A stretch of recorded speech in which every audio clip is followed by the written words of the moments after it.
मध्य प्रदेश और छत्तीसगढ़ की अहम खबरों की ओर शुरुआत बड़ी खबर के साथ। दंतेवाड़ा से इस वक्त की बड़ी खबर सामने आ रही है, जहां पर 71 नक्सलियों ने सरेंडर किया है। लोन वाटू अभियान के तहत सरेंडर किया गया है, जहां पर 71 नक्सलियों में 30 इनामी नक्सली शामिल हैं। 30 नक्सलियों पर 64 लाख का इनाम घोषित किया गया था। वरिष्ठ पुलिस अधिकारियों के सामने उन्होंने अपने हथियार डाल दिए हैं। ये बड़ी खबर हम आपको बता रहे हैं छत्तीसगढ़ दंतेवाड़ा से, जहां पर सुरक्षा बलों को एक बड़ी कामयाबी मिली है, जहां छत्तीसगढ़ पुलिस ने लोन वाटू अभियान के तहत 71 नक्सलियों ने सरेंडर कर दिया है। सरेंडर करने वालों में 30 ऐसे नक्सली भी शामिल हैं जिन पर इनाम भी घोषित था। दंतेवाड़ा के एसपी गौरव राय ने ये जानकारी दी और बताया कि आत्मसमर्पण करने वाले इन 30 नक्सलियों पर कुल जो रकम है वो भी घोषित की गई थी, और ऐसे में सभी नक्सलियों ने वरिष्ठ पुलिस अधिकारियों के सामने अपने हथियार डाले और मुख्य धारा में लौटने की इच्छा भी जताई। उनको ट्रेनिंग भी दिया जाता है प्रशासन के साथ मिलकर, और ट्रेनिंग के पश्चात उनको रिहेबिलिटेट किया जाता है। आज यहाँ जिला दंतेवाड़ा में 24 सितंबर को प्रेस कॉन्फ्रेंस किया जा रहा है। आज बहुत ही इम्पोर्टेंट डे है। आज जिला Dantewada IG Sundarraj sir, AIG commissioner Kashyap sir, AIG CRPF Rakesh sir के मार्गदर्शन में जो हम लोग नक्सल उन्मूलन अभियान चला रहे हैं, उसी के तहत छत्तीसगढ़ शासन की पुनर्वास नीति एवं पुनर्वास से पुनर्जीवन तक की जो योजना एवं जिला दंतेवाड़ा का लोन वाटू अभियान के तहत आज कुल 71 माओवादियों ने आत्मसमर्पण किया है। इसमें 71 में से 30 जो माओवादी उन पर इनाम, टोटल इनाम देखा जाए तो 64 लाख का इनाम, और विभिन्न जगह के माओवादी हैं। पश्चिम जिला दंतेवाड़ा, बस्तर, नारायण, बीजापुर, नारायणपुर, सीमावर्ती क्षेत्र, वहाँ से आत्मसमर्पण किया गया है। और इम्पोर्टेंट ये है कि बहुत ही बड़ी संख्या में आत्मसमर्पण हो रहा है। इससे मैं समझता हूँ कि जो हमारी नक्सल उन्मूलन अभियान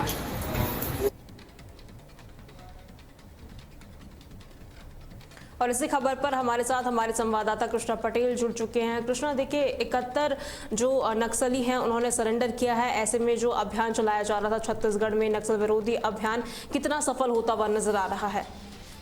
कृष्णा जी, देखिए दंतेवाड़ा पुलिस को एक बार फिर से बड़ी सफलता मिली है, जहां बस्तर संभाग में पहली बार एक साथ 71 नक्सलियों ने आत्मसमर्पण किया है, जिनपे 30 नक्सलियों पर कुल 64 लाख रुपए का इनाम भी सरकार के द्वारा रखा गया था। इनमें 21 महिलाएं हैं और 50 पुरुष है, और सभी नक्सली कई बड़ी बड़ी घटनाओं में शामिल भी रहे हैं। जिस प्रकार से आप देख पा रहे हैं कि लगातार बस्तर संभाग में नक्सलियों के खिलाफ एंटी नक्सल अभियान भी संचालित किया जा रहा है, और नक्सलियों के कोर वाले इलाके पर सरकार पहुंच भी हो रही है, और लगातार सुरक्षा केंद्र भी स्टेब्लिश किए जा रहे हैं। तो कहीं ना कहीं इसका परिणाम भी कहा जा सकता है। जिस प्रकार देश के गृह मंत्री ने मार्च 2026 का संकल्प लिया है कि नक्सलियों का सफाया करना है, तो बस्तर से उस संकल्प पर भी काम किया जा रहा है, और जिसका असर भी इसे कहा जा सकता है। और नक्सली लगातार बैकफुट पर भी हैं, तो कहीं ना कहीं वो अपने आप को सुरक्षित महसूस नहीं कर पा रहे हैं। तो इसके चलते समर्पण कर सरकार की मुख्य धारा में जुड़ते भी जा रहे हैं। जी जी, बहुत बहुत शुक्रिया कृष्णा हमारे साथ जुड़ने के लिए।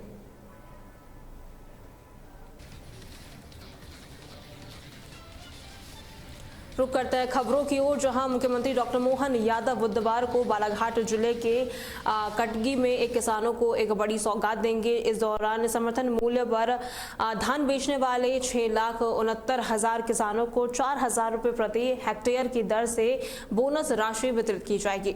बता दें कुल 337 करोड़ 12 लाख रुपए की ये राशि सिंगल क्लिक के साथ ही किसानों के बैंक खातों में भेजी जाएगी।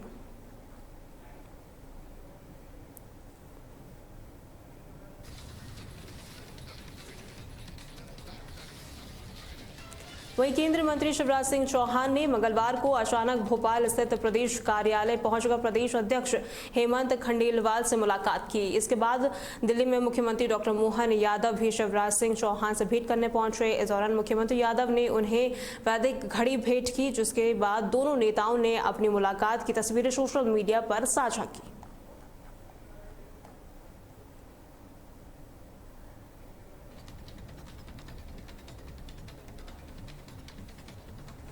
मुख्यमंत्री विष्णुदेव साय ने नवरात्रि के मौके पर रायपुर के एमजी रोड पर आसपास के बाजारों का दौरा किया। इस दौरान उन्होंने व्यापारियों और ग्राहकों से जीएसटी सुधारों के बारे में बातचीत की। भ्रमण के दौरान व्यापारियों ने उनका गर्मजोशी से स्वागत किया और मोदी जी धन्यवाद के नारे भी लगाए। साथ ही मुख्यमंत्री ने दुकानों में जीएसटी बचत उत्सव के स्टिकर लगाए और दुकानदारों से पूछा कि नई कर व्यवस्था से उन्हें और ग्राहकों को कितना फायदा हुआ है।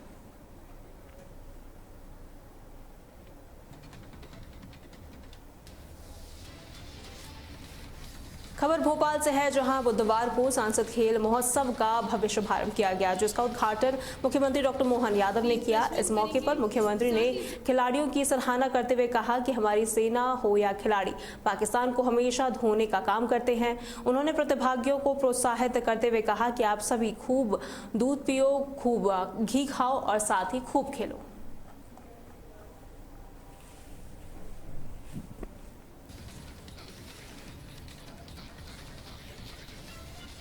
रुक करते हैं ग्वालियर की ओर, जहां ऊर्जा मंत्री प्रद्युम्न सिंह तोमर ने दुकानदारों और बीजेपी कार्यकर्ताओं के साथ मिलकर जीएसटी उत्सव मनाया। इस दौरान उन्होंने लोगों को जीएसटी में हुई कमी के बारे में जानकारी दी और स्वदेशी उत्पाद अपनाने का आह्वान किया। मंत्री ने खुद मालनपुर में निर्मित सूर्या बल्ब, टूथपेस्ट और साबुन जैसे तमाम सामानों को खरीदा और साथ ही यहां पर उन्होंने कार के बजाय इलेक्ट्रॉनिक स्कूटर का इस्तेमाल कर क्षेत्र का दौरा किया, जिससे पर्यावरण संरक्षण का संदेश भी दिया गया। जीएसटी आम जरूरत, जो लोगों की जरूरतमंद रोजमर्रा की वस्तुएं हैं, उन पर जीएसटी कम की गई है। हर क्षेत्र उसकी दरें भी हैं की है। मैं सभी दुकानदारों से, हम लोग ये महाराजा मान सिंह मंडल के नेतृत्व में हमारी पार्टी के सारे कार्यकर्ता हम लोग खड़े हुए हैं। हम लोग सब दुकानदारों से संपर्क कर रहे हैं, जन चौपालें लगा रहे हैं और एक ही नारा है, हर घर स्वदेशी गर्व से कहो और जीएसटी का लाभ लोगों को दो।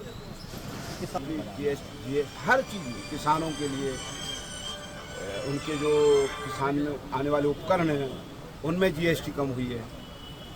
आपका दवाइयों पे जीएसटी कम हुई है। आपके रोज़मर्रा की लोगों पे जीएसटी, चाहे वो कार से लेकर के सुई तक हो, वहाँ तक जीएसटी कम हुई है। इससे आम लोगों को लाभ मिलने वाला है। आपने कैसे लाभ मिलेगा? लाभ कितना मिलेगा? कितना लोगों को फायदा होगा? देखिए, मैंने आपसे कहना चाहता हूँ, लाभ का देखिए, जैसे जिस वस्तु पे 28% जीएसटी, आज 5% है।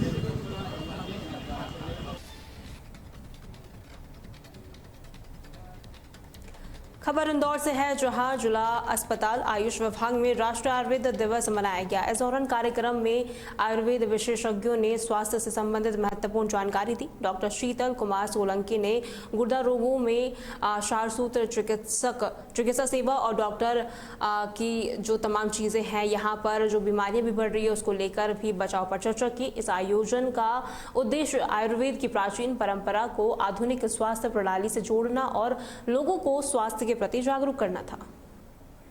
जिला अस्पताल परिसर इंदौर में आज 10वां राष्ट्रीय आयुर्वेद दिवस मनाया गया, जिसमें हमारे संभागीय अधिकारी मैडम, जिलाधिकारी मैडम भी थे और हमारे संभागीय अधिकारी मैडम ने प्रधानमंत्री जी का आयुर्वेद पे जो संदेश था उसका वाचन किया और सब लोगों को शुभकामनाएं, बधाइयाँ दी हैं। साथ ही आयुर्वेद के जीवन में महत्व को बताया। आयुर्वेद सिर्फ एक मेडिसिनल सिस्टम नहीं है, ये एक लाइफस्टाइल सिस्टम है जिसकी प्रैक्टिस से हम जो है हमेशा स्वस्थ रह सकते हैं और स्वस्थ व्यक्ति जो है वो समाज के निर्माण में, देश के निर्माण में और पूरे संसार के निर्माण में अपनी रचनात्मकता दिखा सकता है।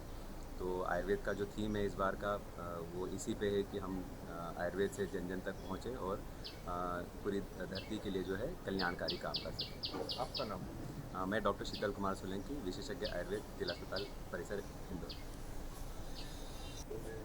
इकट्ठे हुए आज जो शुभ अवसर है वह 10वां आयुर्वेद दिवस है, जिसको हम मनाने के लिए आज यहाँ पर आए। पूर्व में आयुर्वेद दिवस भगवान धन्वंतरी जयंती धनतेरस पर आयोजित किया जाता था, परंतु क्योंकि तिथि बदलती रहती थी और भी कई वजहों की वजह से एक आज का जो दिन है 23 सितंबर, ये एक फिक्स डे अब आयुर्वेद के लिए कर दिया गया है। तो अब जो है वो विश्व आयुर्वेद दिवस जो है वो इस दिन मनाया जाएगा। मैं सबसे पहले आप सभी को आयुर्वेद दिवस की हार्दिक हार्दिक बधाइयाँ देता हूँ और सबका धन्यवाद भी करता हूँ कि आप लोग हमारे समारोह इंदौर के रजवाड़ा में मुस्लिम व्यापारियों ने विधायक के बेटे एकलव्य गौड़ के एक बयान में विरोध प्रदर्शन किया। बता दें, गौड़ ने 1 महीने के अंदर रजवाड़ा शीतला बाजार से सभी मुस्लिम व्यापारियों और किराएदारों को हटाने की चेतावनी दी थी। इसके विरोध में हिंदू मुस्लिम कर्मचारियों और दुकानदारों ने तख्तियां लेकर पैदल मार्च निकाला। इस दौरान प्रदर्शनकारियों ने इन बयानों का विरोध करते हुए कहा कि वे सभी हिंदुस्तानी हैं और सालों से इस जगह पर व्यापार कर रहे हैं। को व्यापार की तरीके से देखा जाए, ना कि राजनीति के तरीके से। हम लोग 30 साल 33 साल यहाँ पे ज़िंदगी बिता चुके हैं, व्यापार शांति से करते हैं, हमारी कोई शिकायत नहीं है। लेकिन हमें कुछ वजह से यहाँ से बाहर किया जा रहा है। इसकी वजह जानना चाहते हैं कि क्या वजह है। वजह यही है कि हम मुसलमान हैं और इसके अलावा क्या वजह है हमें बताया जाए। हम 100 से 150 लोग हैं जो पेट की लड़ाई लड़ रहा है। इस लड़ाई में हमें आप लोगों का साथ चाहिए, आप लोगों का सपोर्ट चाहिए, जनता का सपोर्ट चाहिए। क्या लड़ाई है?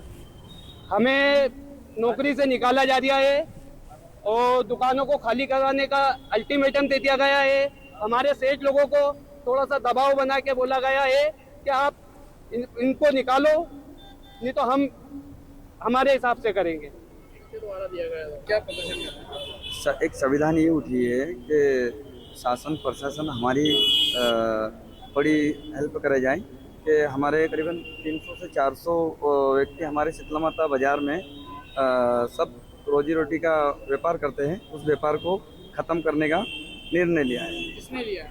ये हमारे गौड़ परिवार वालों ने किसी ने वो लिया है। तो उससे हमारा ये संविधान है कि भाई हम लोगों ने क्या कुछ ऐसा अपराध किया है संविधान के अलावा। आप क्या खबर ग्वालियर से है, जहां अस्पताल में इलाज कराने आए अटेंडरों और जूनियर डॉक्टरों के बीच जमकर मारपिटाई हुई।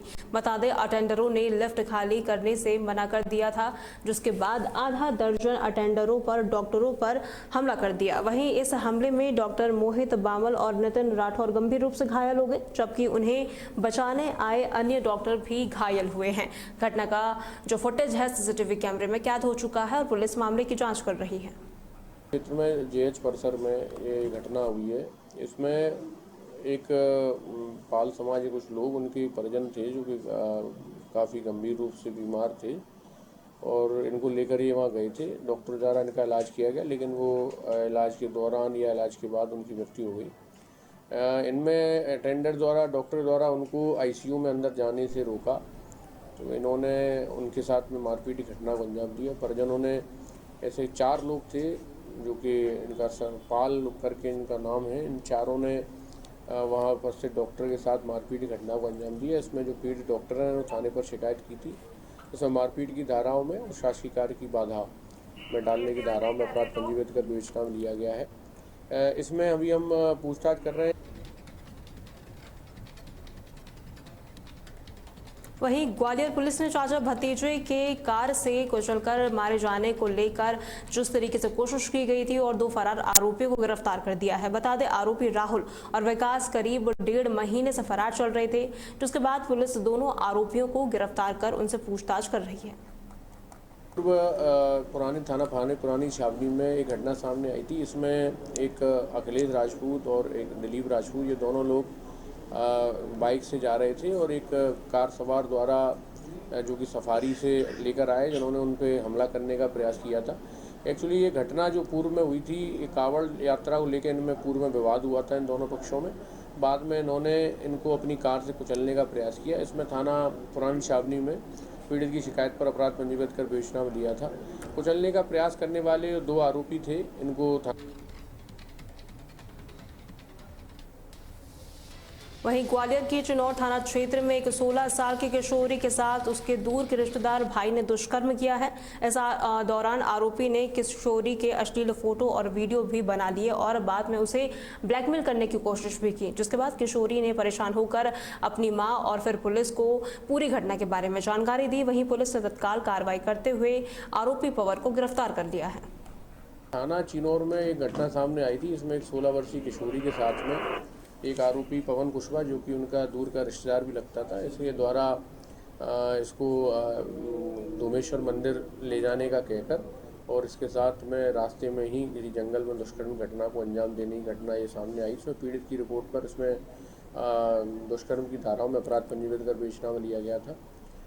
चूँकि मामला महिला संबंधी और किशोरी के साथ में था, पुलिस द्वारा लगातार आरोपी की जो भी स्थान थे संभावित स्थान पर दबिश दी जा रही थी। पुलिस द्वारा 24 घंटे के अंदर इस आरोपी की गिरफ्तारी भी की गई है।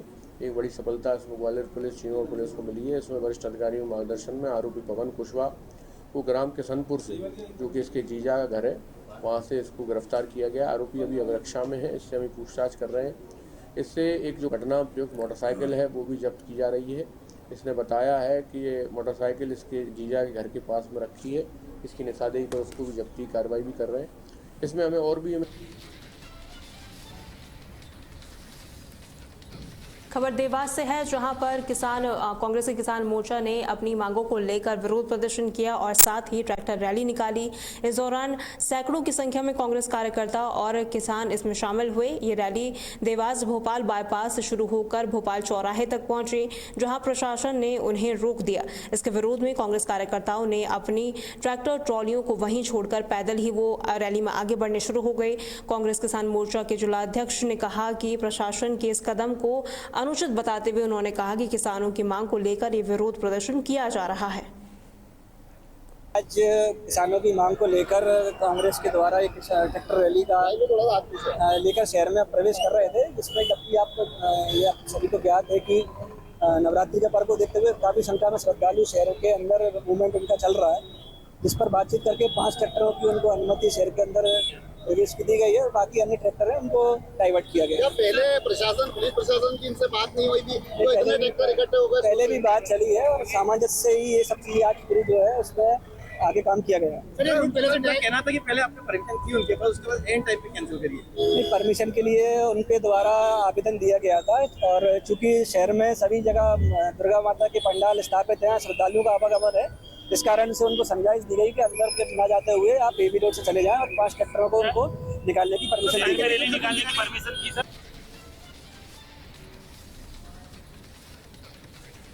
मध्य प्रदेश और छत्तीसगढ़ की अहम खबरों में फिलहाल के लिए इतना ही। खबरों के लिए बने रहें तहलका डिजिटल के साथ।